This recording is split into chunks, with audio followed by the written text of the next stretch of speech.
단독주택이나 아파트나 모든 집에 들어가는 거는 이제 사실 몰딩이나 걸레바지나 뭐 이런 부분들이잖아요. 뭐 그것도 지금 취급을 하고 계시죠? 네, 맞습니다. 저희는 원목 몰딩에 특화되어 있습니다. 그 MD나 이런 그 자재 이제 페인팅이나 랩핑을 하고 있는 제품이 아니라 순수한 목재로 만든 몰딩들이 저희 이제 전문이라고 보시면 되고요. 두 가지 종류가 있습니다. 하나는 무절. 무절이라 하면 옹이가 없는 그런 제품들, 클리어 제품으로 만든 미국산 햄락 제품으로 만든 이런 그 몰딩들이 있고요. 유럽산 레드파인으로 만든 유절 몰딩, 옹이가 있는 이런 유절 몰딩들을 저희가 이제 취급을 하고 있죠. 원목 몰딩이라 하면 약간 좀 클래식한 느낌도 있죠. 이 아파트 쪽에서 이제 무몰딩, 뭐 무매지 해가지고 모던한 느낌을 이제 많이 주는데 그 어떻게 보면 그게 시공할 때 시공비가 좀 더 비싸고, 네, 그다음에 맞아요. 사실 좀 집에 이제 인테리어의 내구성도 좀 떨어지는 편이 있어요. 뭐 장단점은 있는데 저는 그것도 괜찮지만 몰딩을 좀 작은 사이즈를 써서 하는 것도 뭐 나쁘지 않은 것 같아요. 너무 무몰딩으로 가는 거는 도배를 하기에도 좀 힘들고 이제 페인트로 이제 보통 가야 되니까 인건비나 시공비가 좀 비싸다는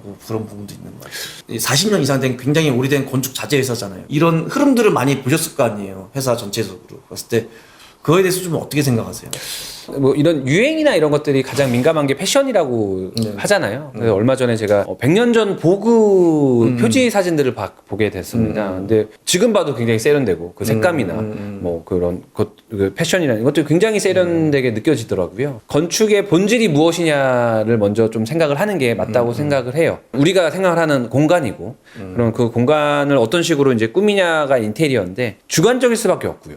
그리고 굉장히 그 시대의 트렌드를 따라갈 수밖에 없을 거라고 봅니다. 이거는 뭐 제 개인적인 생각이긴 하지만 건축에도 클래식이라고 하는 이런 전통적인 건축의 방법들이 있거든요. 가장 대표적인 게 저는 몰딩이라고 생각합니다. 이번에 저희가 서초동 증축 현장에 거기가 굉장히 그 옥상 부분하고 앞에 테라스 부분이 넓은데 그 부분을 다 우리가 이런 방수 시트 듀라덱 제품을 썼는데 이거에 대해서 좀 설명을 좀 해주세요. 저희가 캐나다에서 봤던 요 듀라덱이라는 제품이 지금까지는 저희가 찾아가는 방수 제품 중에 가장 훌륭한 제품이라고 생각이 됩니다.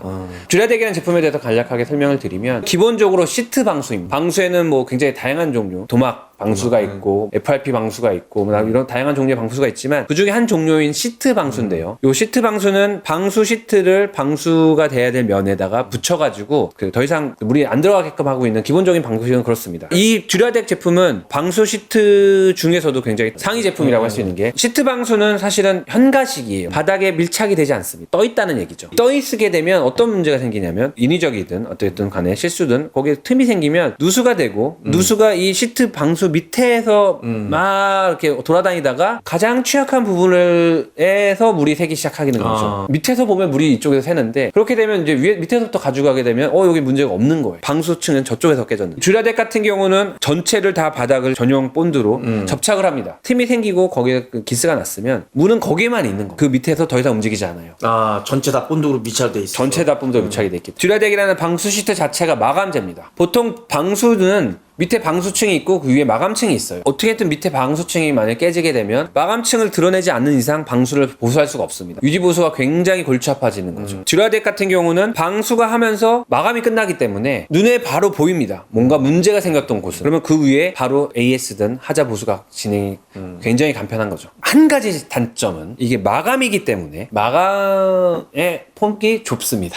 방수를 했으면 그 위에 내가 돌을 깔고 싶으면 돌을 깔 수도 있고 그 위에 나무를 깔고 싶으면 나무를 깔 수도 있지만 듀라덱은 이거로서의 마감이기 때문에 요거의 마감 재료를 사용을 하셔야 된다. 외국이나 국내 이제 큰 이제 공장 같은 데 보면은 이제 지붕을 이제 방수하기 위해서 공장에 보면 시커멓게 막 굉장히 넓은 지역을 이렇게 막 덕지덕지 막 발라놨잖아요. 그래서 분명히 방수 성능은 좋긴 좋은데 너무 좀 흉측하고 막 느낌이 근데 단독수에서 이렇게 쓸 수는 없으니까. 그래서 듀라덱 방수 시트의 가장 큰 장점은 이 방수 시트 자체가 돌 느낌, 나무 느낌, 뭐 여러 가지 시멘트 느낌, 뭐 바로 마감재 표현해 줄 수 있어서 그러니까 기능적인 것 플러스 마감재가 될 수 있어서 너무 좋은 것 같아요. 그래서 이거 카탈로그 보면 이렇게 유명한 수영장 바닥도 다 이 방수 시트로 돼 있는 제품들이 맞습니다. 있고 최근에 서초동 중축 현장 굉장히 고급 현장인데도 이제 2층 이제 발코니 부분도 이 제품을 깔아가지고 마감재 없이 이걸로 이제 성능도 오래가고 다 좋은데 이제 시공자와 건축주의 입장에서 이제 가장 큰 단점은 이제 가격이죠. 가격하고 시공비가 조금 이제 일반 방수 우리가 이제 알고 있는 우레탄 방수 그런 거에 비해서는 이제 가격이 있으니까 그런 부분이 조금 단점이긴 하지만 외관을 이제 퍼포먼스를 좀 줄 수 있는 장점이 있으니까 우레탄 방수에는 그 위에다가 돌 깔거나 나무를 깔거나 다른 마감재 할 비용보다는 그래도